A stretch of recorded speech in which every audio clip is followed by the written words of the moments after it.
Hi friends, నమస్తే.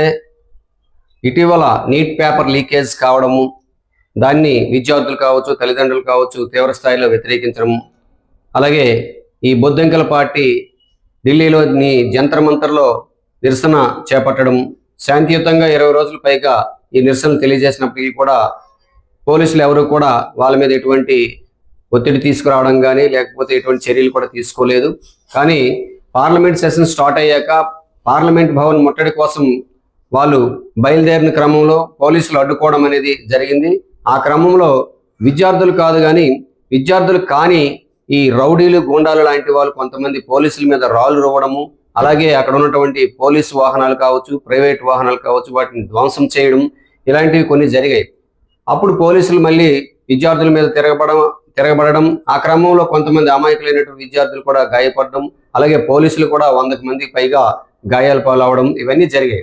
అయితే దీనికి సంబంధించి సుప్రీంకోర్టు నిన్న ఒక విషయం చెప్పింది. ఏంటంటే 18 సంవత్సరాల లోపు ఉన్నటువంటి విద్యార్థులు ఎవరిని కూడా కేసులు పెట్టకండి, వాళ్ళని విడిచిపెట్టేయండి అని చెప్పింది. అలాగే తీవ్రమైనటువంటి నేరాలకు పాల్పడే వ్యక్తులను ఎవరిని కూడా విడిచిపెట్టొద్దని చెప్పింది. కానీ ఈ బొద్దింకల పార్టీకి చెందినటువంటి సౌరవ్ దాస్ అనేటువంటి వ్యక్తి ఒక ట్వీట్ పెట్టాడు.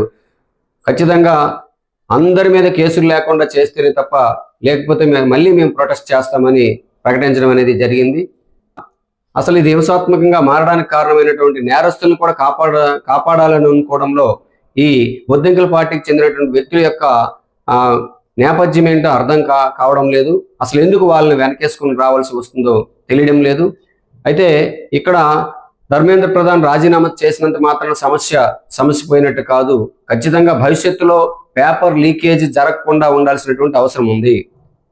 పరీక్షా విధానం మొదలైనప్పటి నుంచి ఇప్పటి వరకు కూడా చాలా సందర్భాల్లో ఈ పార్టీ ఆ పార్టీ అని కాదు, ఈ రాష్ట్రం ఆ రాష్ట్రం అని కాదు, చాలా రాష్ట్రాల్లో అన్ని పార్టీలు పాలిస్తున్నప్పుడు కూడా పేపర్ లీకేజీలు జరుగుతున్నాయి.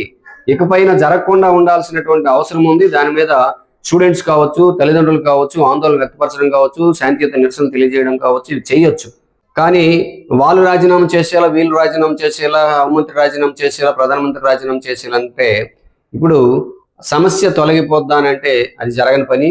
కాబట్టి మనం పేపర్ భవిష్యత్తులో లీకేజ్ కాకుండా ఉండడం కోసం ఏం చేయాలో ఆ రకమైనటువంటి చర్చలు జరగాలి, ఆ రకమైనటువంటి సలహాలు, సూచనలు జరగాలి. దానికి తదనుగుణంగా కేంద్ర ప్రభుత్వం కూడా చర్యలు చేపడుతుంది. దానికి ఎవరైతే కమిటీని వేశారో ఆ కమిటీకి మనం అందరం కూడా సూచనలు, సలహాలు ఇవ్వాల్సినటువంటి అవసరం ఉంది. వాళ్ళకి సహకరించాల్సినటువంటి అవసరం కూడా ఉంది.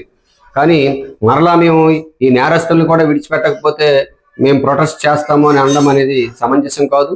మరి అది ప్రజలు అర్థం చేసుకోవాలి, విద్యార్థులు కూడా అర్థం చేసుకోవాలి.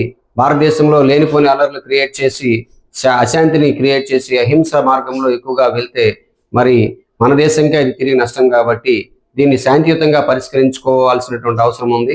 అంత మాత్రాన మనం ఈ పేపర్ లీకేజ్ని సపోర్ట్ చేయాల్సినటువంటి అవసరం లేదు. అది ఏ ప్రభుత్వం ఉంది, ఖచ్చితంగా దాన్ని మనం ఖండించాలి. అలాగే పేపర్ లీకేజ్ భవిష్యత్తులో జరగకుండా ఉండే విధంగా మనం శాంతియుతమైనటువంటి నిరసనలు కానీ, ర్యాలీలు కానీ చేయడం కానీ, అలాగే ఆ కమిటీకి సరైనటువంటి సలహాలు, సూచనలు ఇవ్వడం వంటివి కానీ చేయడం మంచిదని కోరుకుంటూ నమస్తే.